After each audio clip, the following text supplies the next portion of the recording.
Hello मेरे प्यारे दोस्तों, कैसे हैं आप सभी। स्वागत है आप सभी का आपके गुरुजी चैनल एसपी जहाँ पे। और आज हम लोग सीखने वाले हैं एक्सरसाइज 3.3 के क्वेश्चन नंबर 1 के 3 नंबर से 1 के 4 नंबर से। मैंने आप लोगों को पार्ट 1 में 1 के 3 नंबर तक बहुत ही अच्छे तरीके से बताया हूँ, जिसमें कि सारे बच्चे को समझ में आ गया था। आप लोग भी देखेंगे तो आप लोग को भी बच्चों की तरह लगेगा और आप लोग को भी समझ में आएगा और कहीं से कोई प्रॉब्लम नहीं होगा। उसी प्रकार से मैं इसमें इस वीडियो में जितने प्रश्न बताऊंगा उसको भी हलवा की तरह बताऊंगा, जो कि आप लोग को बिल्कुल अच्छे तरीके से समझ में आ जाएगा। अब चलिए हम लोग क्वेश्चन नंबर 4 को समझते हैं।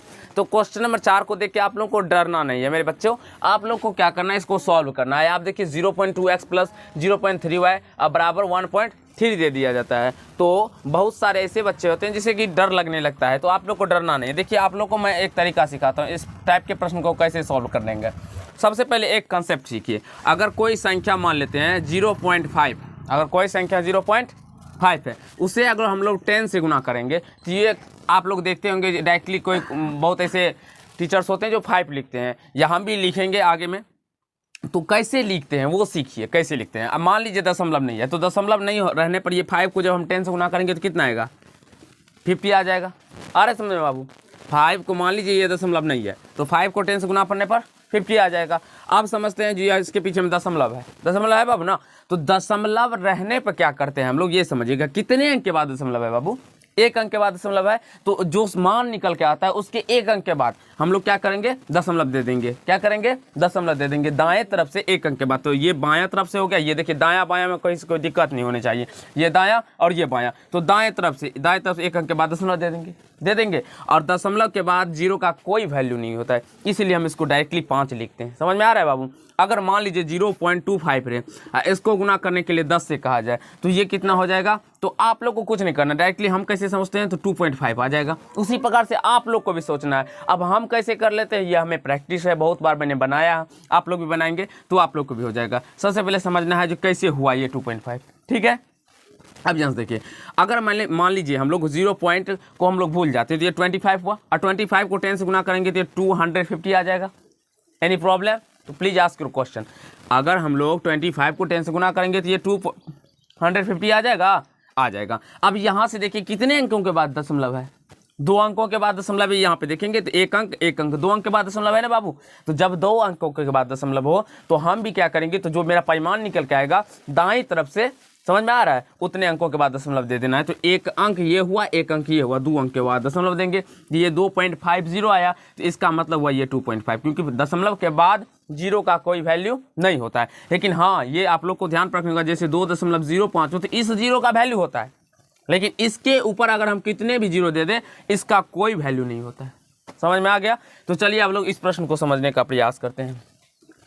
ये कुछ कॉन्सेप्ट थे जो आप लोगों को आता होगा, या बहुत ऐसे हमारे भी स्टूडेंट होते हैं जो कि हमारे बेसिक से तैयारी करते हैं, तो उसके लिए बताएं कि ठीक है ना। अब यहाँ समझिए, यहाँ समझने का प्रयास कीजिए। अब देखिए इसको हम 0.2x plus 0.3y equal to 1.3 directly अगर हम चाहें तो इसको वैसे भी सॉल्व कर सकते हैं, कहीं से कोई दिक्कत नहीं होगा, ठीक है। लेकिन हम इसको तरीका से क्या करेंगे, तो दोनों पक्षों में 10 से गुना करने पर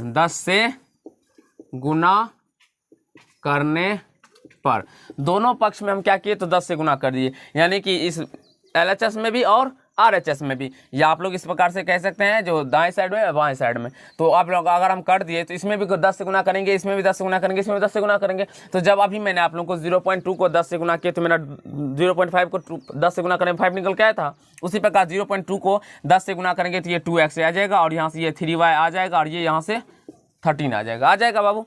कैसे आया, 1.3 को जब 10 से गुना करेंगे तो हम क्या बोले, दशमलव को भूल जाइए, 13 है, 13 को 10 से गुना कीजिएगा तो ये 130 आ जाएगा। अब यहाँ से 1 अंक के बाद दशमलव, तो 1 अंक के बाद दशमलव दीजिए, दशमलव के बाद कोई 0 का वैल्यू नहीं होता, इसलिए 13 आ गया।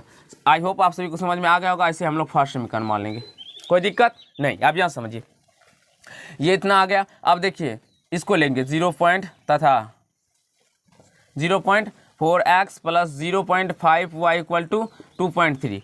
अब देखिए थोड़ा बहुत स्पीड में हम लोग चलते चलेंगे तो समझने का प्रयास कीजिएगा, ठीक है। अब यहाँ से 0.4x प्लस 0.5y बराबर 2.3 है। अब हम लोग इसको 10 से गुना करेंगे, तो दोनों पक्षों में 10 से 10 से गुना करने पर गुना करने पर, गुना कीजिएगा तो ये क्या आ जाएगा 4x + 5y = 23। ये सेकेंड समीकरण, कहीं से कोई दिक्कत नहीं ना बाबू। अब यहाँ से देखिए समीकरण फर्स्ट को हम लोग सॉल्व करेंगे। समीकरण फर्स्ट से, समीकरण फर्स्ट क्या है मेरा 2x + 3y = 13। तो यहाँ से 2x बराबर क्या हो जाएगा 13 - 3y, और x बराबर क्या हो जाएगा 13 - 3y/2। मैंने आप लोग को बताया था पिछले पार्ट में भी, जो हम लोग x का मान चाहे y का मान निकालते हैं, तो इसलिए हम लोग यह इतना किए। ठीक है, अब यहाँ से देखिए, चलिए मार्कर का कलर चेंज करके हम लोग दूसरा मार्कर से यहाँ पे समझने का प्रयास करेंगे। अब x का मान हम लोग फर्स्ट को सॉल्व किया तो सेकेंड में रखेंगे। x का मान समीकरण सेकेंड में रखने पर समीकरण सेकेंड क्या है, तो समीकरण 4x + 5y, 4x, x का मान कितना है 13 - 3y/2 प्लस क्या हो जाएगा, यहाँ से देखिए 5y = 23 आ जाएगा। ठीक, अब यहाँ से देखिए, तो इसको 4 से गुना 2 से कट जाएगा, 2 मरते कट जाएगा, इसको 2 से गुना हो जाएगा ना, तो 2 को 13 से गुना कीजिएगा तो 32 जा 26, माइनस 2 को 3 से गुना कीजिएगा तो 6y + 5y = 23। यहाँ से तो इस 26 को उधर लेके चले जाएंगे, तो यहाँ से -y, क्योंकि 5y है प्लस में, यहाँ पे माइनस में 6y माइनस में है, तो ये घट जाएगा, तो -y बराबर क्या आ जाएगा, ये 23 होगा, क्योंकि यहाँ पे 23 है, और यहाँ पे प्लस में 26 है, इधर आएगा तो माइनस में आ जाएगा 26, तो -y = क्या हो जाएगा -3, क्योंकि ये प्लस में ये माइनस में घट जाएगा, और जिस भी बड़े संख्या का मतलब बड़े संख्या के पीछे में जो चिन्ह रहता है वो लग जाता है, तो बड़े संख्या 26 के पीछे माइनस, तो माइनस लग जाएगा। ठीक, अब यहाँ से माइनस से माइनस कट जाएगा, तो y का मान कितना निकल के आ गया 3 निकल के आ गया। अब y का मान रख देंगे, y का मान समीकरण किस में रखने पर, y का मान समीकरण किस, ये थर्ड, इसको थर्ड मान लीजिए, समीकरण थर्ड में रखने पर, थर्ड में रखने पर, तो थर्ड में रखेंगे y का मान, तो x = क्या हो जाएगा 13 - 3 गुना y का मान 3 निकला, अब /2, तो x = क्या हो जाएगा 13 - 9/2, यानी कि 4/2, यानी कि 2 से 2 कट जाएगा, तो यानी कि y का मान कितना निकल के आ गया, x का मान कितना निकल के आ गया 2, तो ऐसा अब डायरेक्टली लिखेंगे तो x = 2 और y = 3। आई होप आप सभी को समझ में आ गया होगा। इसे जल्दी से स्क्रीनशॉट ले लीजिए, मैं अभी आप लोगों को क्वेश्चन नंबर 5 बताऊंगा। ठीक है, जल्दी से आप इसको स्क्रीनशॉट ले सकते हैं। तो चलिए फ्रेंड, हम लोग क्वेश्चन नंबर 5 को समझते हैं और उसे समझने का प्रयास करते हैं। तो क्वेश्चन नंबर 5 आप लोग यहाँ पे देख सकते हैं, इस प्रकार से दिया गया है, तो आप लोग यहाँ पे डायरेक्टली हम हल कर देते हैं, क्योंकि स्पेस थोड़ा कम है, तो हल करके लिखिएगा इस प्रकार के प्रश्न को। इसको फर्स्ट समीकरण, इसको सेकेंड समीकरण बना लीजिएगा। अब हम लोग फर्स्ट समीकरण को सॉल्व करते हैं, तो समीकरण फर्स्ट से, समीकरण फर्स्ट से क्या हो जाएगा, तो √2x बराबर क्या हो जाएगा, तो यहाँ से देखिए प्लस √3y = 0 आ जाएगा, तो यहाँ से √2x = -√3y आ जाएगा बाबू। ठीक, अब यहाँ से x = क्या हो जाएगा, तो -√3x, अब गुना के टर्म में है तो इधर आएगा तो भाग के टर्म में हो जाएगा, इतना आ गया। अब इसको हम थर्ड समीकरण मान लेते हैं, यहाँ से ये y है, ठीक है y है। आप लोग इसे नहीं भी मान सकते हैं। अब यहाँ पे देखिए समीकरण फर्स्ट को सॉल्व किया ना, तो समीकरण सेकंड में मान रखेंगे, तो x का मान समीकरण सेकंड में रखने पर, देखिए बेसिकली ये कुछ भी नहीं, प्रतिस्थापन विधि है, आप लोग बनाने का प्रयास कीजिएगा तो आप लोग से भी बन जाएगा। तो यहाँ से देखते हैं तो हम लोग क्या हो जाएगा, यहाँ से देखिए √3 और x का मान कितना है -√3y / √2 और -√8y और बराबर क्या है 0, है ना। आप रूट में भी निकाल सकते थे, वैसे भी बना सकते हैं। आपके मतलब इस वाले प्रश्न को हम लोग डायरेक्टली दशमलव भी उड़ा के बना सकते थे। दशमलव उड़ाने के बाद ये नीचे में 10 आ जाएगा, इसके नीचे 10, इसके नीचे 10, एलसीएम लेके फिर इसको काट देंगे तो बन जाएगा, लेकिन उतना करने में ज़्यादा प्रोसेस लग जाता। अब यहाँ से देखिए, इसको जब हम लोग गुना करेंगे तो ये प्लस में माइनस √3 को √3 से गुना करिएगा तो 3y हो जाएगा और बट्टे में √2 आ जाएगा, और यहाँ से माइनस और ये क्या हो जाएगा, तो √8y बराबर 0 आ जाएगा। अब यहाँ से देखिए √2 का हर प्रमीकरण कर देते हैं, तो हर प्रमीकरण करिए -√3y अगुना √2 बट √2 अगुना √2, यानी कि √2 से ऊपर भी गुना कर दिया, √2 से नीचे भी गुना कर दीजिए। अब यहाँ से माइनस रूट 8 को आप लोग बताइए हम लोग क्या लिख सकते हैं। रूट 8 को रूट 4 गुना 2 लिख सकते हैं ना। तो रूट 4 का वर्गमूल होता है 2 और रूट 2 वाई लिख सकते हैं इसको। रूट 8 को हम 2 वाई लिख सकते हैं, ठीक, बराबर 0। तो यहाँ से आप क्या हो जाएगा, तो यहाँ से आप इसको सॉल्व कीजिएगा तो ये -3√2y अब बाय रूट 2 से गुना कीजिएगा तो 2 आ जाएगा, फिर माइनस अब यहाँ से 2√2y बराबर 0। अब इसको सॉल्व कीजिएगा यहाँ से तो दिखाई पड़ रहा है बाबू ना, ठीक है। अब इसका एलसीएम ले लेते हैं, तो एलसीएम लेने पर 2 इसको भाग दीजिएगा तो ये उतना का उतना -3√2y और माइनस इसको गुना कीजिएगा, कुछ नहीं है तो गुना हो जाता है इस 2 से इसको, तो यानी 2 2 जा 4 और √2y बराबर 0 निकल के आ गया। अब यहाँ से देखिए तो हम इस कंडीशन को मिटा रहे हैं, आप लोग स्क्रीनशॉट ले लिए होंगे, ठीक है ना।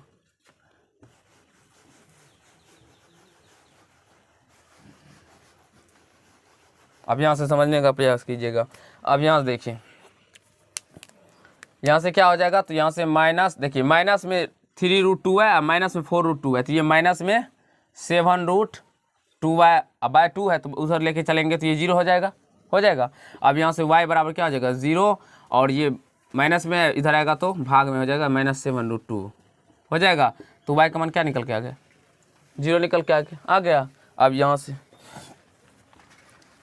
से y का मान किस में रख देना है आप लोगों को, उसमें रखना है y का मान समीकरण थर्ड में रखने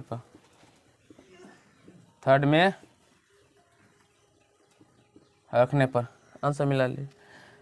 y का मान समीकरण थर्ड में रखेंगे तो x इक्वल टू क्या हो जाएगा √3 और गुना y का मान 0 और y √2, तो यहाँ से x बराबर भी 0 ही निकल के आ जाएगा क्योंकि 0 से गुना करेंगे तो 0 और y में √2 है, अतः x बराबर भी 0 और y बराबर भी 0। आई होप आप सभी को समझ में आ गया होगा। जल्दी से इसे नोट कर लीजिए। एक प्रश्न बचा हुआ है उसको भी मैं आप लोगों को समीकरण तक सॉल्व कर दूंगा, फिर आप लोग बना लीजिएगा। जल्दी से इसे सॉल्व कर सकते हैं आप लोग। चलिए फ्रेंड हम लोग क्वेश्चन नंबर 6 से समझते हैं और उसे अच्छे तरीके से समझने का प्रयास करते हैं। तो क्वेश्चन नंबर 6 इस प्रकार से दिया जाता है तो आप लोग डर जाते हैं, तो डरने का प्रयास मत कीजिए, आप लोग बनाने का प्रयास कीजिए, ठीक है। तो चलिए यहाँ से देखिए, तो इसको 3x/2 -5y/3 लिखा गया, बराबर इक्वल टू -2 लिखा गया ना। सबसे पहले इसका एलसीएम लिखिए हम लोग, सरल समीकरण इसको देखिए 6 आ जाएगा एलसीएम, भाग दीजिएगा तो ये 9x और माइनस इसको गुना करिए 10y हो जाएगा। अब कैसे होता है ये आप सभी को भिन्न का जोड़ घटो गुना भाग आप लोग बचपन में ही पढ़ लिए होंगे। देखिए भाग देने पर 3 को 3 से गुना करने पर 9x माइनस का माइनस 3 से भाग देने पर 2 मरते जाएगा, 2 को गुना करेंगे 5 से 10y इक्वल टू -2। यहाँ से 9x minus 10y equal to -12 आ जाएगा। इसको फर्स्ट समीकरण मान लीजिएगा। तथा क्या दिया हुआ है ये देखिए दूसरा समीकरण क्या दिया गया है, यहाँ से x/3 + y/2 इक्वल टू 13/6 दिया हुआ है। अब यहाँ से इसका एलसीएम लेंगे तो ये 6 आ जाएगा। अब यहाँ से तो गुना करेंगे तो 2x + 3y इक्वल टू क्या हो जाएगा 13/6। ये 6 से ये 6 कट जाएगा, तो यहाँ से 2x आप कैसे करता है वो समझिए, नहीं समझ में आता है तो यहाँ से देखिए 2x + 3y इक्वल टू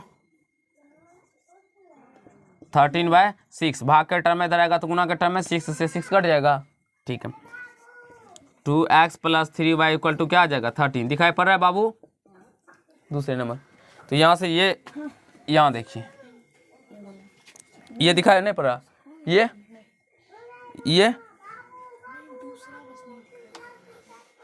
यहाँ से समझने का प्रयास कीजिए क्योंकि नीचे दिखाई नहीं पड़ रहा था। अब यहाँ से क्या करेंगे हम लोग, तो यहाँ से देखिए इस 6 को इधर लेके आ जाएंगे तो 2x + 3y इक्वल टू 13/6 गुना 6, इस 6 से 6 कट जाएगा तो 2x + 3y इक्वल टू क्या आ जाएगा 13। इसको सेकेंड समीकरण आ गया समझ में। आप लोग बना लीजिएगा, बनाने का प्रयास कीजिएगा, ठीक है। समीकरण फर्स्ट को सॉल्व करते हैं या सेकेंड को भी कर सकते हैं फर्स्ट से, ठीक है। फर्स्ट क्या है 9x minus 10y equal to -12, 9x equal to -12 + 10y, क्योंकि माइनस में इधर आएगा तो प्लस में आ जाएगा। तो यहाँ से इसको x बराबर क्या लिख सकते हैं तो 10y - 12/9 लिख सकते हैं ना, क्योंकि प्लस में 10y तो इधर कर दिया, माइनस में तो माइनस में +/9 कर दिए। अब इस x का मान समीकरण फर्स्ट को सॉल्व किया सेकेंड रखने पर, सेकेंड में रखने पर इसको थर्ड मान लीजिएगा। चलिए मार्कर का कलर चेंज कर लेते हैं। अब यहाँ से देखिए रखने पर, अब यहाँ से क्या हो जाएगा, तो रखिए सेकंड क्या है 2x, x का मान कितना है 10y माइनस 12/9, और यहाँ से प्लस 3y इक्वल टू 13। अब यहाँ से इसको देखिए ये कट भी नहीं रहा तो डायरेक्टली गुना कर दीजिए। गुना करने पे ये 20y minus 24/9 plus 3y equal to 13। यहाँ से इसका 9 एलसीएम आ जाएगा, तो यहाँ से 20y माइनस 24 प्लस ये 27y, क्योंकि कुछ नहीं है तो गुना हो जाता है डायरेक्टली। यहाँ से 13 दिखाई पड़ रहा है ना बाबू, 20y एक प्लस में है, इधर भी प्लस में, तो ऐड कर देंगे ये कितना आ जाएगा 47y और माइनस 24 इक्वल टू 13 गुना 9 हो जाएगा। लिखेंगे दिखाए, तो इतना आप लोग नोट कर लीजिए। मैं अभी आप लोग को यहाँ पे बता के आगे का प्रोसेस करूँगा सॉल्व। तो चलिए आप लोगों ने स्क्रीनशॉट ले लिया होगा, हम लोग यहाँ पे मिटा के आगे इस प्रश्न को आगे सॉल्व करते हैं। चलिए यहाँ पे देखते हैं, तो ये कितना निकल के आया था 47 माइनस 24। तो यहाँ देखिए इस 24 को उधर लेके जाएंगे तो 13 को यानी कि 13 को 9 से मल्टीपल करेंगे तो कितना आ जाएगा, हाँ सील 9 70 के साथ हाँ सील 2 9 2 11 यानी 13 9 117 होता है। और इधर कितना था माइनस में 40 था, तो प्लस इधर आएगा तो 47 था ना बाबू, 44 ही था, 44 था। तो यहाँ से सॉरी 44 नहीं 24 था, 47y और इधर से इसको ऐड कर लेंगे तो 7 को यानी कि इसको जोड़िएगा तो आप लोग को कितना आएगा 7 4 11 का 1 हासिल 1 2 1 3 1 4 यानी कि 141 और y इक्वल टू क्या हो जाएगा 141/47 आ जाएगा। ये 3 मर्थ में कट जाएगा तो y इक्वल टू क्या आ जाएगा 3। y का मान समीकरण 3rd में रखने पर, 3rd में रखिए। चलिए y का मान 3rd में रखेंगे तो क्या आ जाएगा, y का मान 3rd कहाँ गया, y का 3rd यहाँ है, तो x इक्वल टू क्या हो जाएगा 10, y का मान 3 माइनस 12/9, तो x इक्वल टू क्या हो जाएगा 30 माइनस 12/9। तो 30 में से 12 जाएगा तो कितना आएगा 18/9, तो 9 से कट जाएगा 2 मतलब यानी कि 2 निकल के आ गया। अतः x बराबर 2 और y बराबर 3। आई होप आप सभी को क्वेश्चन नंबर 6 तक बहुत ही अच्छे तरीके से समझ में आ गया होगा और कहीं से कोई दिक्कत नहीं हुआ होगा। अगर आप लोग को ये पार्ट अच्छा लगा हो तो वीडियो को लाइक कीजिएगा, कमेंट कीजिएगा, शेयर कीजिएगा और चैनल पर नए होंगे तो चैनल को जरूर सब्सक्राइब कर लीजिएगा क्योंकि और बेल आइकन को प्रेस करिएगा जिससे मेरे हर एक वीडियो का नोटिफिकेशन आप तक पहुँचता रहे। और आप सभी के लिए मैं इसी प्रकार का हेल्पफुल कंटेंट बनाता रहता हूँ, लाता रहता हूँ। धन्यवाद दोस्त, आज की पार्ट में इतना ही।